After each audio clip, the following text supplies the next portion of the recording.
ভাবতে পারেন ছোট একটা গ্রামের রাস্তা হলো শুধু একটা নৌকা, যেখানে ঘরবাড়ি ৩-৪ বার নদীতে ভেসে গেছে, তবুও মানুষ ছাড়েনি এই জায়গা। এটাই ফরিদপুরের ডিক্রির চর, যেখানে মানুষ বেঁচে থাকার জন্য প্রতিনিয়ত যুদ্ধ করে চলেছে বিষাক্ত সাপ, নদী ভাঙন আর অভাবের সাথে। আজ আমি ঘোড়ার গাড়ি চেপে ঢুকছি ডিক্রির চরে। এটাই যেন যাতায়াতের একমাত্র ব্যবস্থা। নদী ভাঙন ও ঘরবাড়ি হারিয়ে মানুষগুলো এখানে কিভাবে বেঁচে আছে সেই কঠিন লড়াই আজ আপনাদের সামনে তুলে ধরার চেষ্টা করব।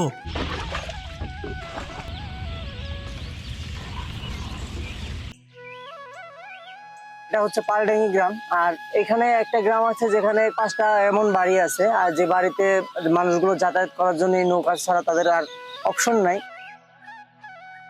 এখানেই এই পানি তাদের রাস্তাঘাট, আর এই ছোট নৌকায় তাদের জীবন বাঁচানোর একমাত্র মাধ্যম।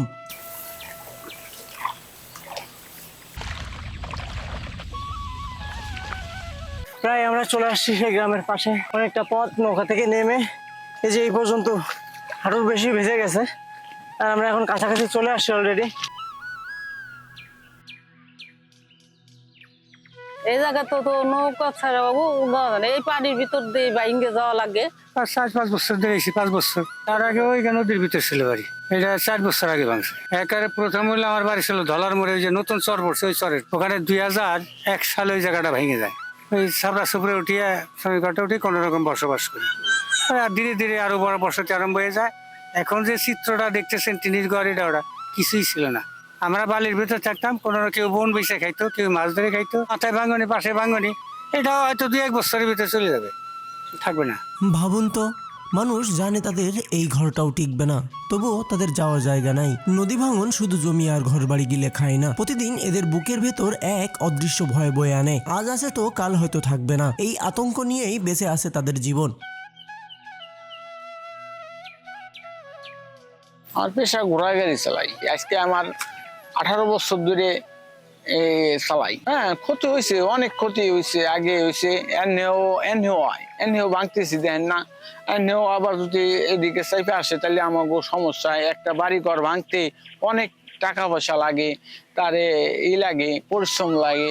আমি হেঁটে হেঁটে গিয়েছিলাম তাদের দরজায় দরজায়, কাছ থেকে দেখে এসেছি তাদের দুঃখ, তাদের কষ্ট, তবুও টিকে আছে এখানে। সত্যি বলতে, যদি সামর্থ্য থাকতো, যদি ভালো জনপদে জমি কিনে ঘর তুলতে পারতো, তাহলে কেউই হয়তো এই ভয়ঙ্কর ভাঙনের ধারে বেঁচে থাকতে চাইতো না। থাকার মতো থাকার মতো কোনো ব্যবস্থা নাই বিধায় আমি চরে যে যারা আছে, এদের যদি ওই দিকে টানের দিকে থাকার ব্যবস্থা থাকতো তাহলে এরা কোনোদিন এই চরে থাকতো না। তো এখন আমরা চরে এসে আটকা পড়ে গেছি। এখন কোন দিক দিয়ে বেরোবো, কোন দিক দিয়ে যাবো খুঁজে পাচ্ছি না। এখানে চলাচলের একমাত্র হচ্ছে ঘোড়ার গাড়ি আর মোটরসাইকেল। আর মোটরসাইকেল সাথে তো নিয়ে ঘোরা সম্ভব না, তাই আমরা রেখে আসছিলাম। আর এখন আমরা গন্তব্যে যাব, কিন্তু কিভাবে যাব, রাস্তা ম্যাপ, গুগল ম্যাপও উল্টোপাল্টা করে দিচ্ছে আমাদের আর কি।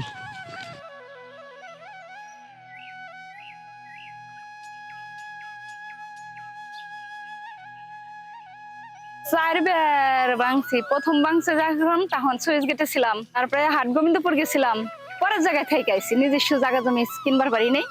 ওই রিক্সা চালায়, অটো রিক্সা চালায়, ভাড়া। কষ্ট হয়, কষ্ট হলে কার কাছে কর নাই না। এখন পড়ালেখা, টাকার অভাবে পড়ালেখা করা পারিনি। এই গ্রামের বাচ্চারা ঠিক মতো স্কুলে যেতে পারে না। পানি ভেঙে যাওয়ার ভয় আর টাকার অভাব, দুদিকের কষ্টই যেন থেমে যায় তাদের পড়াশুনো। এই যে বাচ্চা কাচ্চাগুলো, এরা স্কুলে যায় কিভাবে? এরা স্কুলে এখান থেকে যায় ঘুরে, ওই ওখানে স্কুল আছে সেখানে যায়। খুব কষ্ট। এখন এই যে পানি হয়েছে, এখন যাইতে পারবে না, বর্ষা সিজন যাইতে পারে না। এই বাচ্চাগুলোর ভবিষ্যৎ কি বলেন? ভবিষ্যৎ কিছুই নেই। ভবিষ্যতে কি হবে? এরা পড়াশোনা, এই স্কুল কামাই দিলে তার পড়াশোনা হয়নি। কয়দিন যা শিখে বর্ষা সিজন সব ভুলে যায়। বর্ষার সময় স্কুলে যায় না, বসে যায় 7 মাস, আর বাকি বর্ষাকালে যায় না। এই অঞ্চলে আরেকটা সমস্যা হলো সাপ। রাত হলে শিশুরা ঘুমিয়ে পড়লেও বাবা মায়ের ঘুম আসে না, কারণ ঘরের ভেতরে ঢুকে পড়তে পারে সাপ। তাই বাচ্চাদের নিরাপত্তার জন্য রাতভর পাহারা দিতে হয়। বড় সমস্যা হলো সাপের সমস্যা। বড় এবার আমার ছেলে জালে যে কুকুর সাপ পাইছে, ওই যে সন্তরা দেখছে, এতখানি বিশাল বড়, ও দেখলেই মানুষ এমনি ভয় পাবে। কি সাপ? কুকুর সাপ, গোখরো সাপ। কুকুর সাপ। রাইতি তো ভয় লাগে। এখন থাকি রাইতি চেতন থাকি। দাদা কয়েকবারই দিয়ে লাইট মেরে মেরে পাহেরা দেয়। ওই আগ রাতে একটু ঘুমায় আর রাত ভর চেতন থাকে, ওই সকালবেলা একটু ঘুমায়। এই পদ্মা নদী যেমন দেই তেমন কেড়েও নাই। আজ যেটা ঘর কাল সেটা নদীর তলদেশে, তবুও মানুষ বাঁচার চেষ্টা করে। চরের মানুষের কষ্ট হয়তো আমরা অনুভব করতে পারি না, কিন্তু তাদের সাহস সত্যিই অনন্য। প্রতিদিন নদীর সাথে যুদ্ধ করে তারা হাসি মুখে বাঁচে। চরের মানুষের এই গল্প শুনে যদি আপনার মন ছুঁয়ে যায়, তাহলে এই ভিডিওতে একটা লাইক একটা কমেন্ট করে যাবেন। মনে রাখবেন, আপনার একটি লাইক একটি কমেন্ট আমার পরবর্তী ভিডিও বানানোর জন্য অনেক অনুপ্রেরণা যোগাবে।